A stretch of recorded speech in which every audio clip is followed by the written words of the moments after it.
Marco Deano, passaggio ai 100 metri, 58 e 66, secondi 50, 30 e 68. Prossima gara, 200 dorso assolute, prima batteria delle due previste, Ginevra Orighi alla 1, Emma Pereira alla 2, Arianna Rado alla 3, Sara Minella alla 4, Maddalena Vettoretti alla 5, Giorgia Nemas Micheluto alla 6, Giovanna Minto alla 7.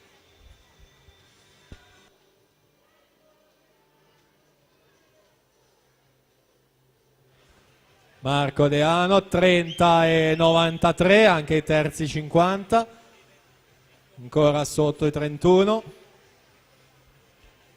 Leonardo Ricci, 33 e 62, Mattia Scarpa, anche lui 33 e 62.